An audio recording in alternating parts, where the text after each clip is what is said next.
Bapak Ibu Saudara, kita menyambung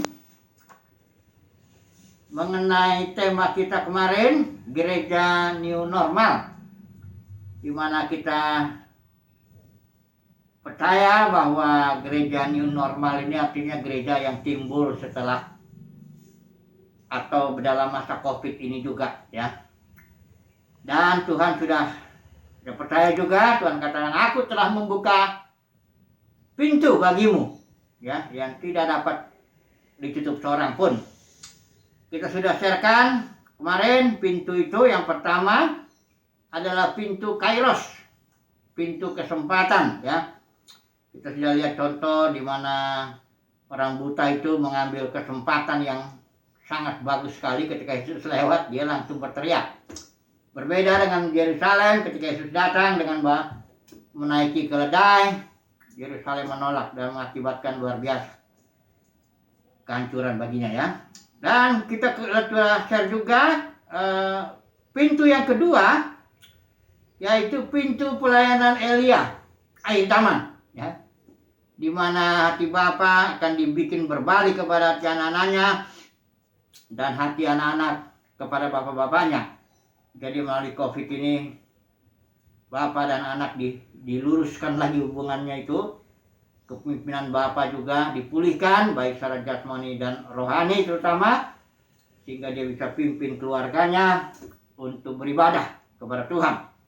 Sudah kita bahas ini, ya, pintu pelayanan Elia. Yang ketiga kita sudah juga singgung kemarin, pintu kedatangan Tuhan. Karena kita tahu bahwa Tuhan Yesus datang itu diuraikannya di perempuan Wahyu, yang simbol perempuan Wahyu pasal 12, bukan di pasal 17, ya. Nah, justru di pasal 17 ini umat Tuhan disuruh keluar, ya, supaya masuk ke dalam gereja yang sejati, ya, yang di alam roh. Kita sudah bahas itu 3 pintu yang kita yakin bahwa Tuhan sudah buka. Aku sudah buka bagimu pintu yang tidak dapat ditutup oleh seorang pun. Kita sambung. Ada 3 poin lagi kita harus pelajari, ya. Menyambung soal pintu ini, ya. Yang pertama bahwa pintu itu pintu yang sempit, ya, Bapak Ibu Saudara, ya. Nanti yang kedua kita akan pelajari contoh mengenai Elia, ya. Sebagai minoritas dia bergerak, ya, melawan 450 Nabi Baal. Kemudian kita akan melihat lagi perihal bahwa pengucilan, ya, karena kita minoritas, pengucilan, ya, Patmos, ya. Jadi 3 hal ini yang kita akan pelajari, kita akan bahas hari ini untuk menyambung pembicaraan kita mengenai pintu, ya. Mari kita lihat dulu. Yang pertama kita masuk dulu bahwa pintu ini sempit. Mari kita lihat dulu di Matius pasal yang ke-7 ayat 13. Masuklah melalui pintu yang sesak itu, karena lebarlah pintu dan luaslah jalan yang menuju kepada kebinasaan, dan banyak orang yang masuk melaluinya. Karena sesaklah pintu dan sempitlah jalan yang menuju kepada kehidupan, dan sedikit orang yang mendapatinya. Jadi Bapak Saudara, kita lihat dulu konteksnya ini, ceritanya ini mengenai Matius ini, kita khotbah di bukit, ya. Nah, khotbah di bukit ini ditujukan kepada para murid. Dia bukan ditujukan kepada orang banyak. Mari kita perhatikannya pasal 5 ini, ya. Di seluruhnya 5, 6, 7 itu khotbah di bukit. Pasal 5, ketika Yesus melihat orang banyak itu, ya, dia lihat orang banyak, karena orang banyak ini biasanya hanya ingin kesembuhan, hanya ingin roti dan sebagainya, ya. Ketika Yesus melihat orang banyak itu, naiklah ia ke atas bukit. Artinya kalau mengikut Tuhan di situ, ke atas bukit itu ada harganya juga itu. Dan setelah ia duduk, barulah datanglah, di sini dibilang murid-muridnya kepadanya. Nah, ketika datang sudah Yesus naik ke atas bukit dan hanya datang murid-muridnya, barulah di ayat 2 situ Yesus pun mulai berbicara dan mengajar mereka. Mereka di sini adalah murid-muridnya itu. Nah, 3 pasal ini, 5, 6, 7, ini semuanya untuk murid-murid Tuhan. Ya. Dan disinilah langsung Tuhan berbicara nih. Masuklah melalui pintu yang sesak itu. Ya. Karena dikatakan di sini, sesaklah pintu, sempitlah jalan yang menuju kepada kehidupan, dan sedikit orang yang mendapatinya. Sementara kalau pintu yang lebar itu dan luas jalannya itu yang menuju kebinasaan itu, dikatakan di situ banyak orang yang masuk melaluinya. Ini konteksnya tetap murid ya. Di sini ada perintah, Bapak Saudara. Ini perintah, masuklah. Ya. Kalau kita sambung pembicaraan kita dengan yang kemarin, aku sudah membuka bagimu pintu. Ya, jangan salah mengerti bahwa pintu itu pintu lebar, bukan. Pintu itu pintu yang sesuai dengan yang di sini, kalau kita banding-bandingkan, itu pintu yang sempit yang Tuhan buka itu. Pintu yang sesak ya kalau di sini ya. Sesak. Jadi ada perintah, Tuhan bilang, aku sudah buka pintu yang sesak ini. Masuklah, kira-kira begitu ya. Jadi, Bapak Saudara, jangan kita salah mengerti bahwa pintu itu berarti lebar ya. Wah, jalannya lebar, karena kalau yang lebar itu justru menuju kepada kebinasaan. Ya, kita nggak jadi pemenang kalau begitu. Ya, tapi yang Tuhan maksud pintu, yang sudah Tuhan buka itu bagi kita adalah pintu yang sesak dan jalannya itu dibilang sempit jalannya itu. Pintunya sesak, jalannya sempit. Itu yang sudah Tuhan buka. Pintu bagi kita. Supaya kita mentaati perintah Tuhan. Masuklah. Kita masuk. Ya. Nah, jadi kenapa demikian ini ya? Ini persoalannya ini ya. Karena Bapak Saudara, di sepanjang Alkitab memang kita melihat sedikit kok orang yang ya, banyak yang dipanggil, sedikit yang nanti dipilih. Minoritas lah itu ya. Kalau saudara jelaskan, makanya ada teologi remnant theology ya. Remnant itu artinya yang tersisa itu. Jadi bahwa Tuhan selalu bekerja atau memilih yang sedikit itu, tapi dia menuju kepada yang banyak. Nah, jadi saudaraku, pintu ini sempit. Tuhan juga bilang, aku mengutus kamu seperti domba ke tengah-tengah serigala. Jadi pada waktu itu konteksnya ini Tuhan Yesus sendiri kan diutus kepada orang Israel, dan orang Israel itu mayoritas sudah jauh dari Tuhan itu ketika Tuhan Yesus datang. Karena di situ dipimpin oleh Sanhedrin. Memang sih megah ya, secara manusia tuh megah sekali. Sanhedrin itu mahkamah agama yang diberikan otoritas oleh pemerintahan Roma untuk mengatur kehidupan, bukan hanya kehidupan keagamaan, tapi kehidupan sosial juga, bahkan memberikan hukuman kepada orang-orang yang bandel gitu ya. Juga Sanhedrin itu diberikan pasukan, juga ada pasukan baik suci di situ ya. Dia punya imam besarnya Kayafas pada situ, 70 anggotanya, mereka punya bait suci yang sudah sangat bagus, dipugar oleh Herodes itu yang dibangun Zerubabel 46 tahun, jadi bagus sekali lah bait suci itu. Setelah itu mereka punya upacara dan sebagainya, tapi sebenarnya mereka tuh sudah jauh sekali dari Tuhan. Makanya Yesus itu kritikannya di Matius 23 ini, sudah lihat itu luar biasa kepada mahkamah agama itu. Nah, dunia keagamaan juga saat ini begitu juga. Kristen sudah jatuh juga. Jadi saudara dan saya seperti domba diutus ke tengah-tengah serigala. Kenapa saya bilang kok dunia kekristenan mirip-mirip dengan serigala? Karena Paulus bilang kepada penatua di Efesus itu, di Miletus dia ngomongnya. Dia bilang, dari antara kamu akan ada beberapa orang dengan ajaran palsu berusaha menarik murid-murid. Kenapa ini? Jadi gereja dipecah, ditabik-tabik menjadi ribuan denominasi. Ini serigala ganas, kata Paulus itu. Jadi saudara dan saya diutus ke tengah-tengah dunia kekristenan yang sudah seperti itu.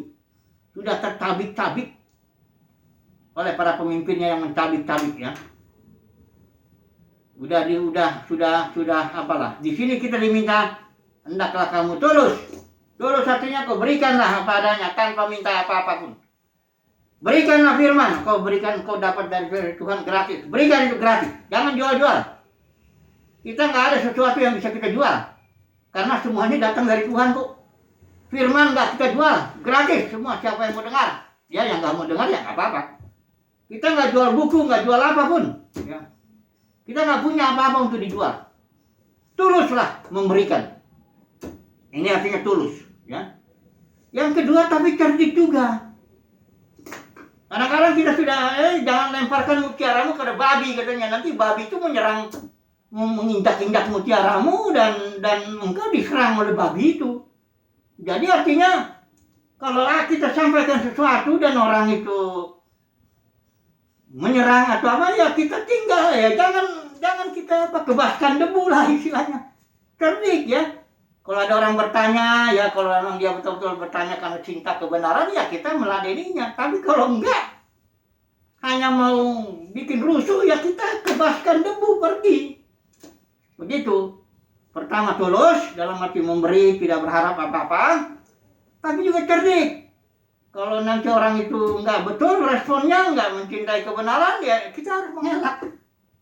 Kira-kira begitu ya. Jadi intinya pintu yang kita lalui ini, Bapak Ibu Saudara, adalah pintu yang sempit. Di sini dibilang ya, sesat ya. Dan sempitlah jalannya. Tapi ingat, itulah yang menuju kehidupan. Ya, yang pertama untuk kita pahami dulu. Yang kedua, mari kita belajar tentang pelajaran dari Elia ya. Elia ini, tapi ini bukan Elia akhir zaman yang bukan itu. Ini mengenai Elia, karena banyak dipanggil sedikit dipilih ya. Di zaman Elia juga orang Israel udah korupnya luar biasa juga. Di situ ada zaman Ahab, ya ini Israel ya, bukan Yehuda, ini Israel. Nah, Nabi Elia itu ada di situ pelayanannya.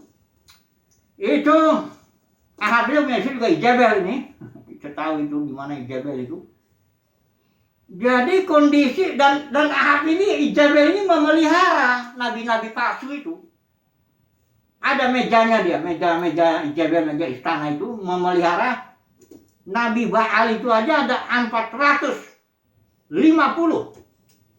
Dipelihara artinya dikasih makan, dikasih fasilitas, kayak gitulah ya. Sementara Nabi Elia sendiri aja dia. Ya sebenarnya nanti kita belajar ya bahwa sebenarnya dia nggak sendiri juga. Ya ada 7.000 orang yang dipilih Tuhan di Israel pada zaman itu. Ya, mari kita melihat dulu. Kita mau belajar dulu dari Elia ini. Bagaimana sikap kita ini saat ini? Ya, kalaupun kita jangan merasa kecil gitu ya. Mari kita lihat dulu. Pasal 1 Raja-Raja. Ya, ini ceritanya begini. Pandanya ringkasnya waktu itu Elia disuruh Tuhan supaya orang Israel ini bertobat. Tantang nabi-nabi Baal itu. Kumpul pada 50, ada lagi pada nabi Asyera, ada lagi tuh. Ya, terus dia bikin persembahan. Siapa yang Tuhan yang ngasih api, itulah Tuhan yang betul. Seluruh rakyat setuju, oke lah. Supaya kita tahu dulu yang mana yang benar ini, Tuhan ini. Karena nabi Baal ini ngomongnya begini macam, ya. Lawan Elia. Oke. Nabi Baal itu dulu bikin, nggak datang api. Lalu Elia bikin korban, lalu datang api. Barulah Israel setuju.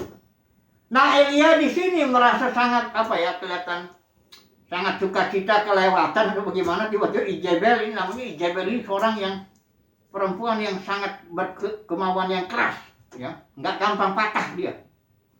Setelah dia lihat didengar begitu, Elia sudah menyembelih 450 nabi Baal. Jezebel nggak takut. Dia bilang besok nyawamu akan seperti salah satu dari nabi-nabi itu. Dia ancam begitu, Elia langsung kaget dia kan. Dia sangka kali seluruh Israel termasuk Ahab dan istrinya itu menerima. Ternyata tidak. Jatuhlah dia, jadi takutlah dia, lari dia. Ya. Lari sampai berapa lama, 40 hari dulu. Akhirnya dia ngumpetnya di sini, masuk ke dalam sebuah gua. Nah, ini kita baca nih, 1 Raja-Raja 19. Ya. Disinilah Tuhan mau bicara dulu. Yang ini yang mau kita pelajarin. Ya, dia bilang gini, Tuhan bilang, apakah kerjamu di sini, hai Elia? Ini jelas kalimat ini membuktikan bahwa Tuhan tidak mengutus Elia ke situ. Kalau Tuhan mengutus Elia ke gua itu ya tentu nggak dibilang apa kerjamu. Tentu Elia bilang, lu gimana? Bukankah kau mengutus aku? Enggak. Ternyata ini Elia memang atas inisial apa? Karena takutnya itu sama Jebel. Kabur dia. Waktu lari jalan. Tuhan bilang, apa kerjamu di sini, hai Elia? Nah, jawaban Elia nih negatif. Dia bilang gini, aku bekerja segiat-giatnya bagi Tuhan SWT karena orang Israel telah meninggalkan perjanjianmu dan meruntuhkan mezbah-mezbahmu dan membunuh nabi-nabimu dengan pedang. Hanya aku seorang dirilah. Nah, ini kalimatnya sangat negatif sekali. Hanya aku seorang dirilah yang masih hidup. Padahal sebenarnya masih ada 7.000 ya. Masih ada juga orang yang memelihara nabi-nabi Tuhan itu, ada seorang itu namanya ya.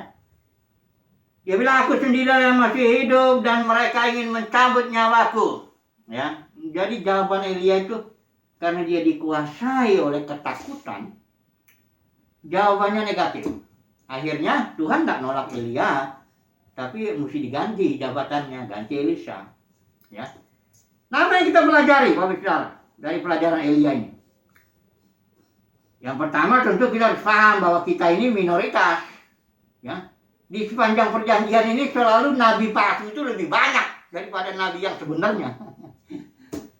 Di setiap zaman ini, di mana waktu itu Nabi Yeremia, ada juga nabi palsu.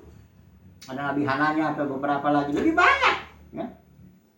Karena biasanya Tuhan mengutus seorang nabi untuk kondisi Israel yang sudah parah. Ya. Nah, parahnya karena pengajarannya itu imam-imam yang korup, nabi-nabinya korup, rajanya juga korup. Nah, begitu. Jadi mayoritas itu yang menyimpang dari jalan Tuhan itu mayoritas. Hanya sedikit aja. Nah, cuman kalau begini Elia, jangan dia maunya, ya kita belajar jangan negatif. Jangan kita bilang aku seorang diri, semuanya udah ninggalin Tuhan gini. Omongannya negatif ya. Mari kita belajar positif lah. Oke lah Tuhan, aku terima jalanmu ini. Bahwa memang kita ini minoritas ya. Yang ikut Tuhan sungguh-sungguh itu minoritas ya. Orang banyak itu cuma cari roti aja, cari kesembuhan aja, cari sukses duniawi dan sebagainya. Tapi jangan negatif. Oke Tuhan, aku terima ini Tuhan. Aku menguatkan hatiku, tetap aku yakin masih ada orang-orang yang cinta Tuhan kok. Masih ada orang-orang yang sungguh-sungguh cari Tuhan dengan tulus. Ya. Kita harus positif, ya. Masih ada 7.000 Tuhan, orang pilihanmu, ya. Di setiap zaman ada orang pilihanmu 7.000. Aku enggak sendiri. Nah, gitu ngomongnya. Positif, ya. Dan jangan takut. Nah, ini juga, ya. Mungkin diancam-ancam juga sama Jebel ini. Ya. Ya tentu kita nggak bisa makan dari meja Jebel itu. Kita seperti Elia, makan dari burung gagak, ngasih makan. Janda sarfat, dari mana-mana pun. Tuhan pelihara, jangan takut. Ya. Sampaikan aja kebenaran. Ya. Ada kok 7.000 orang yang akan mendengarkan kita. Ya, kita nggak sendiri, Bapak Saudara ya. Jangan takut ya. Kita tidak sendiri. Sampaikan kebenaran. Kalau engkau dibenci, engkau ditolak, nggak apa-apa. Ya. Kita harus positif, belajar dari Elia ini supaya jangan nanti kita diganti jabatannya. Oke lah ya. Yang kedua, yang ketiga. Pelajaran dari Rasul Yohanes ini ya. Ini saya melihat banyak orang salah mengerti mengenai Rasul Yohanes ini ya. Banyak orang bilang dia dikucilkan atau dibuang di Pulau Patmos itu oleh apa? Kaisar Roma. Ya. Aduh. Saudara lihat nggak? Ini kita nggak cari dari tradisi lah buktinya ya. Kita lihat dari teologinya Yohanes itu sendiri, dari Injilnya ya, Yohanes itu. Itu jelas bahwa Yohanes melihat dari sudut pengucilan itu. Pelayanan Yesus waktu di Bait Suci, pasal 1 pasal 8. Ya, sambungnya lagi, udah di luar Bait Suci, udah itu baru ditolak. Ya, pasal 13 sampai semuanya, sampai 21. Dari teologinya ini, saya sudah bikin kristalisasi untuk Injil Yohanes ya. Dari teologinya ini kelihatan bahwa Yohanes itu ditolak oleh gereja yang sudah jatuh pada zaman itu. Di Asia Kecil itu ya. Jadi Asia Kecil itu adalah 7 gereja yang dikirimi surat itu oleh Rasul Yohanes itu. Itu udah ada roh Isabel, sudah ada roh Nikolaus, sudah ada pengajaran Bileam. Udah jatuh itu. Tahun 90, mungkin 90 atau 100 Masehi itu. Paulus sudah bernubuat sekitar 65 mungkin Masehi. Jadi Rasul Yohanes dikucilkan di Pulau Patmos oleh gereja yang jatuh itu. Makanya suratnya di surat 1 Yohanes itu suratnya yang nggak ada. Itu surat terbuka kepada seluruh gereja-gereja yang jatuh itu. Tidak dialamatkan kepada 1-2 gereja. Dan dia bilang gini, barang siapa yang dari kebenaran, dia mendengarkan kami. Kalau dia nggak mendengarkan kami, dia bukan dari kebenaran. Gitu. Ya. Makanya Rasul Yohanes pasal 1 itu, 1 Yohanes itu juga dia bilang, saya menulis surat ini supaya kamu ada fellowship dengan kami. Ya kalau misalnya gerejanya belum jatuh kan dia nggak mungkin Yohanes itu ngomong begitu. Itu jelas dari omongan Rasul Yohanes itu terbukti bahwa sebenarnya gereja sudah jatuh dan dia nantang. Siapa yang mau mendengarkan kami ada fellowship dengan kami dan dia tegas fellowship kami adalah dengan Bapa dan dengan anaknya Yesus Kristus. Jadi Rasul Yohanes dikucilkan oleh gereja yang jatuh. Nah, saudaraku, kalau kita terapkan dalam kondisi saat ini, saudara jangan takut kalau dikucilkan oleh dunia kekristenan di zaman ini. Karena dunia kekristenan di zaman ini emang sudah jatuh juga. Ya. Dengan roh Isabel, Bileam, dagang itu sama Nikolaus yang membenarkan organisasi itu, membenarkan denominasi, ya, dengan segala strukturnya itu. Nah, jadi kalau kita dikucilkan wajar lah. Yesus pun dikucilkan sama. Kita harus ingat ya, kita sedang mengikuti seseorang yang namanya Yesus Kristus itu yang dikucilkan oleh dunia keagamaan di zamannya, bahkan dibunuh oleh dunia keagamaan di zamannya. Nah kalau kita di sini bilang seorang murid nggak lebih dari gurunya. Nah kalau gurunya ditolak begitu, masa muridnya mau disanjung-sanjung? Masa muridnya mau menjadi terkenal, menjadi kaya dalam dunia kekristenan? Yang bener aja. Ya, nggak cocok lah. Ingat ya bahwa saudara, kita sedang mengikuti seorang yang ditolak oleh dunia kekristenan. Oleh dunia keagamaan di zamannya. Jadi saat ini, kalau kita ditolak, puji Tuhan. Itu bukti bahwa kita sedang mengikuti Yesus. Salah satu bukti bahwa kita mengikuti Yesus itu, kita ditolak. Asal ditolaknya ya ditolaknya jangan karena kita bikin konyol, ya. Kita ditolak karena menyampaikan firman Tuhan apa adanya, ya. Kita juga belajar Alkitab ini sungguh-sungguh juga, ya. Enggak juga sembarang ngoceh aja begitu. Enggak juga. Kita belajar sungguh-sungguh, kita sampaikan, ya. Kita cinta Tuhan, nanti saudara dan saya ditolak, ya enggak apa-apa. Puji Tuhan lah. Kesimpulannya bagaimana? Kita sudah bahas ini, yang pintu yang sempit ini, pelajaran dari Elia dan juga yang Patmos ini. Simpulannya bahwa saudara dan saya, mari kita setia. Ada jalan lain. Karena ini satu pertandingan. Paulus bilang, aku telah mengakhiri pertandingan yang baik. Aku telah mencapai garis akhir. Aku telah memelihara iman. Saudaraku, tantangan kita itu bukan dari luar. Dari dunia keagamaan itu sendiri. Sama seperti Yesus. Tantangannya bukan dari pelacur, pemungut cukai, enggak. Dari ahli Taurat orang Farisi itu, ya. Malah pelacur, pemungut cukai malah baik, ya. Jadi, mari kita setia. Ini kesimpulannya. Agar kita mencapai garis akhir. Nanti semuanya akan dibukakan Tuhan. Matius 7 ayat 21, 23, di situ Yesus akan terus terang dia. Di khotbah di bukit. Terang, ya, ini hambaku, ini bukan. Ini yang mengikut aku, yang ini yang bukan. Ya, di situ ada orang ngaku, aku sudah berbuat mujizat demi namamu. Tuhan nggak tolak memang, nggak sangkal itu. Aku telah mengusir setan demi namamu dan sebagainya. Tuhan nggak disangkal itu. Tapi yang ditolak, engkau berbuat lawlessness, ya, ketidakbenaran. Jadi sabar aja ya Bapak Saudara, mari kita ikut terus. Mari kita akhiri pertandingan kita, ya. Mari kita pelihara iman, ya.